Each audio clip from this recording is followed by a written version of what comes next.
नमस्कार. तर आज आपण बघणार आहोत चेहऱ्यावरती इन्स्टंट ग्लो कसा आणायचा। त्याच्यासाठी एका बाउलमध्ये मी 1 चमचा तांदळाचं पीठ, 1 चमचा बेसन, अर्धा चमचा कॉफी पावडर आणि अर्धा चमचा मध हे सर्व व्यवस्थित मिक्स करून घ्यायचं। त्यानंतर तांदूळ 2 तास भिजत ठेवलेले होते, त्याचं थोडं पाणी घालायचं। एकाच वेळी कितीतरी पाणी नाही घालायचं, थोडं थोडं पाणी घालायचं आणि हे व्यवस्थित मिक्स करून घ्यायचं।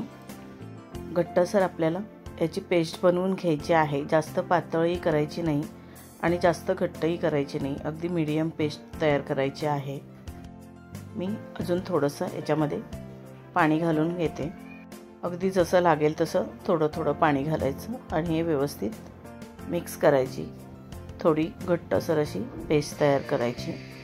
त्यानंतर चेहरा फेसवॉश करायचा, चेहरा पुसायचा आणि त्याच्यानंतर हा तयार केलेला जो पॅक आहे तो चेहऱ्याला लावून घ्यायचा।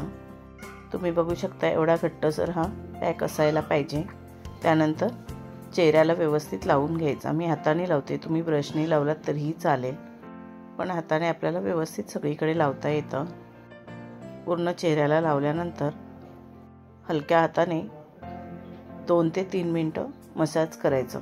जोरजोरात चेहऱ्याला मसाज करायचं नाही, अगदी हलक्या हाताने चेहऱ्याला मसाज करायचं। ह्या फेस पॅकने आपल्या चेहऱ्यावरती छान ग्लो येतो। आपल्या चेहऱ्यावरील व्हाईट हेड्स, ब्लॅक हेड्स निघून जातात, कारण याच्यामध्ये तांदळाचं आणि चण्याचं पीठ आहे, त्याच्यामुळे चेहरा चांगला स्क्रब होतो आणि आपला चेहरा अगदी क्लीन होतो। आठवड्यातून 2 ते 3 वेळा आपण आपला चेहरा ह्या पॅकने स्क्रब करू शकतो।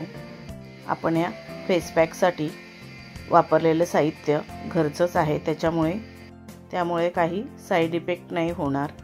अशा पद्धतीने आपल्या चेहऱ्याला आपण व्यवस्थित मसाज करून घ्यायचं। 2 ते 3 मिनिटं मसाज करायचं आणि अगदी हलक्या हाताने मसाज करायचं। नंतर चेहरा थंड पाण्याने धुवायचा।